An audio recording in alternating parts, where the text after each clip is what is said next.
Hello guys, welcome back to my YouTube channel. ಕನ್ನಡದ ನನ್ನ ಎಲ್ಲಾ ಜನತೆಗೂ ಪ್ರೀತಿಯ ನಮಸ್ಕಾರಗಳು. ಕೆಲವು ಕೇಳ್ತಿದ್ರು, ನೀವು ಹಾಲು ಮತ್ತೆ ಜಾಸ್ತಿ ಆಗೋದಿಕ್ಕೆ ಯಾವ ಮೆಡಿಸನ್ ಹಾಕ್ಬೇಕು ಮತ್ತೆ ಕೊಡ್ತೀರಾ ಅಂತ ಕೇಳಿದ್ರು. ಅದಕ್ಕೋಸ್ಕರ ನಾವು ಯಾವುದೇ ಕೂಡ ಮೆಡಿಸನ್ ನಾವು ಕೊಡೋದಿಲ್ಲ ಹಸುಗಳಿಗೆ.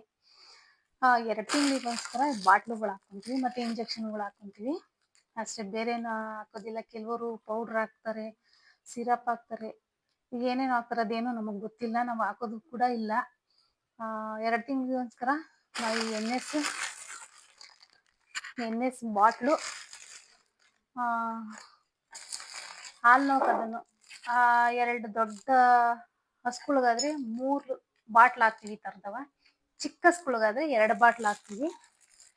ಈ ಬಾಟ್ಲು ಜೊತೆಗೆ ಅಂದ್ರೆ 5 ಹಾಕ್ತೀವಿ. ಬಾಟ್ಲ್ ಹಾಕ್ತಾರಲ್ಲ, ಡ್ರಿಪ್ ಹಾಕ್ತಾರಲ್ಲ, ಅದ್ರ ಜೊತೆಗೆ ಈ ಬಾಟ್ಲು ಜೊತೆಗೆ ಟ್ರೈಬೇಟ್ ಇಂಜೆಕ್ಷನ್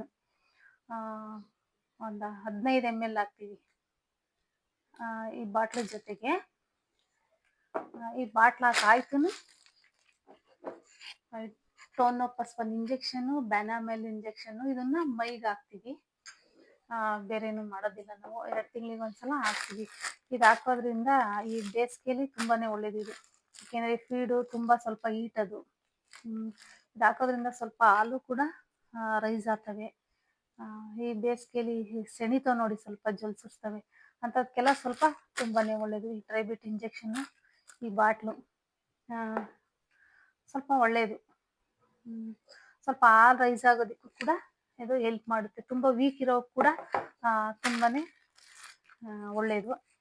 ನಾವು ಇದನ್ನ ಡಾಕ್ಟ್ರ್ ಕೈಯಲ್ಲಿ ಹಾಕ್ಸ್ಕೊಂತಿದ್ದೀವಿ, ಇಲ್ಲ ಅಂದ್ರೆ ನಾವಾದ್ರೂ ಹಾಕ್ಕೊಂತೀವಿ. ಡಾಕ್ಟ್ರನ್ನ ಹತ್ರ ಕೇಳ್ಬಿಟ್ಟು ಹಾಕ್ಕೊಂತೀವಿ ನಾವು. ಅದೇ ಹಾಲು ನೋವಿಗೆ ಚಿಕ್ಕವಕ್ಕಾದ್ರೆ 2 ಹಾಕ್ತೀವಿ, ದೊಡ್ಡ ಹಸುಗಳು ಹಾಲು ನೋವಾದ್ರೆ 3 ಹಾಕ್ತೀವಿ. ನಾವು ಇನ್ನು ತಲೆ ನೋವಕ್ಕೆ ಹಾಕಲ್ಲ, ಯಾಕೆಂದ್ರೆ ಹಾಲು ಕರಿತಿರ್ತಾವ, ಸ್ವಲ್ಪ ವೀಕ್ ಇರ್ತವೆ, ಅಂಥವಕ್ಕೆ ಹಾಕ್ಕೊಂತೀವಿ. ಸ್ವಲ್ಪ ಹಾಲು ಕೂಡ ಇಂಪ್ರೂವ್ ಆಗ್ತವೆ. ಕೆಲವು ಇಂಪ್ರೂವ್ ಆಗಲ್ಲ, ಏನು ಹಾಕಿದ್ರು ಅದೇನಕ್ಕೋ ನಮಗೂ ಗೊತ್ತಿರೋದಿಲ್ಲ. ಕೆಲವರು ತುಂಬ ದಿನ ಆಗಿರುತ್ತೆ ಕರ ಹಾಕಿ, ಅಂಥವು ಕೂಡ ಹಾಲು ಕೊಡಲ್ಲ. ಇನ್ನು ಕೆಲವು 8 ತಿಂಗಳವರೆಗೂ ಹಾಲು ಕರೆದ್ಬಿಟ್ಟಿರ್ತಾರೆ. ಫಲ ಆಗಿರೋದು ಗೊತ್ತಿರಲ್ಲ ಕೆಲವ್ರಿಗೆ. ಗೊತ್ತಿರುತ್ತೆ, ಗೊತ್ತಿದ್ರು ಕೆಲವ್ರು ಕರೆದು ಬಿಡ್ತಾರೆ, ಏನು ಮಾಡೋಕ್ಕಾಗಲ್ಲ, ಅದು ನಮಗೆ ಗೊತ್ತಿಲ್ಲ. ಇನ್ನು ಕೆಲವರು 8 ತಿಂಗಳಾದ್ರೂ ಹಾಲು ಕರಿತಲೇ ಇರ್ತಾರೆ. ಅದನ್ನ 7 ತಿಂಗಳಿಗೆ ನಿಲ್ಲಿಸ್ಬೇಕು ಲೆಕ್ಕ. ಹಸುಗಳು ಫಲ ಆದರೆ 7 ತಿಂಗಳಿಗೆ ನಿಲ್ಸಿದ್ರೆ ತುಂಬಾನೇ ಒಳ್ಳೇದು. ಅವು 8 ತಿಂಗಳು 8.5 ತಿಂಗಳವರೆಗೂ ಕರೆದ್ರೆ ನೆಕ್ಸ್ಟ್ ಸೂಲು ಹಾಲು ಕಡಿಮೆ ಕೊಡೋ ಚಾನ್ಸಸ್ ಇದೆ. ಏನಕ್ಕೆ ಕಡಿಮೆ ಕೊಡ್ತಾವೋ ನಮಗೆ ಗೊತ್ತಿರಲ್ಲ, ಅಷ್ಟು ನಮಗೆ ಗೊತ್ತಿಲ್ಲ. ಅದಕ್ಕೋಸ್ಕರ ನಮ್ಗೆ ಗೊತ್ತಿರೋವಷ್ಟು ನಾವು ಈ ಹಾಲು ನೋವಿಗೆ ಈ ಥರ ಬಾಟ್ಲ್ ಹಾಕ್ಕೊಂತೀವಿ. ಹಾಲು ಸ್ವಲ್ಪ ಇಂಪ್ರೂವ್ ಆಗ್ತವೆ. ಮತ್ತೆ ಹಿಂಡಿ ಬೂಸ ಆಹಾರ ಫುಡ್ಡು ಚೆನ್ನಾಗಿ ತಗೊಂತವೆ ಇದು ಹಾಕೋದ್ರಿಂದ. ನಿಮಗೆ ಏನೋ ಇದೆಲ್ಲ ಹಾಕೊಂಡು ಗೊತ್ತಿಲ್ಲ ಇದೀಗೆಲ್ಲ ಅನ್ನೋದು ಡಾಕ್ಟ್ರನ್ನ ಕರೆಸಿ ಕನ್ಸಲ್ಟ್ ಮಾಡಿ ಕೇಳಿ ಹಾಕ್ಸ್ಕೊಳ್ಳಿ. ಅಕಸ್ಮಾತ್ ಡಾಕ್ಟ್ರು ಬರಲಿಲ್ಲ ಅಂದ್ರು ಕೇಳ್ಬಿಟ್ಟು ಹೇಗೆ ಅಂತ ಹಾಕ್ಸ್ಕೊಳ್ಳಿ. ಯಾಕೆಂದರೆ ಅದನ್ನ ಇದೀಗ ಇಂಜೆಕ್ಷನ್ ಮಾಡೋದು ನಮಗೆ ಗೊತ್ತಿರಬೇಕು. ಇದ್ರೆ ಇದನ್ನ ಹಾಕೋಕ್ಕಾಗೋದಿಲ್ಲ, ಅದು ಗೊತ್ತಿದ್ರೆ ಮಾತ್ರ ಹಾಕ್ಬೋದು. ನಾವು ಗೊತ್ತಿರೋದ್ರಿಂದ ಇದನ್ನ ಹಾಕ್ಕೊಂತೀವಿ. ಪಾಪ ಕೆಲವ್ರಿಗೆ ಗೊತ್ತಿರೋದಿಲ್ಲ, ಅವರು ಡಾಕ್ಟ್ರನ್ನ ಕರೆಸ್ಲೇಬೇಕು, ಇದನ್ನ ಹಾಕ್ಸ್ಬೇಕಾಗುತ್ತೆ. ಈ ಥರ ಹಾಕ್ಸ್ಕೊಂಡ್ರು ತುಂಬಾನೇ ಒಳ್ಳೇದು ಹಾಲು ನೋವಿಗೆ. ಮತ್ತು ನಾವು ಯಾವ ಸಿರಪ್ಪು ಪೌಡ್ರು ಏನೇನೋ ಬರ್ತಾವಲ್ಲ, ನಾವು ಅವು ಯಾವೂ ಕೂಡ ಹಾಕೋದಿಲ್ಲ. ಒಣ ರಾಗಿಗಳು ಕೊಡ್ತೀವಿ, ಹೊಟ್ಟೆ ತುಂಬ ಹಿಂಡು ಬೂಸ ಕೊಡ್ತೀವಿ.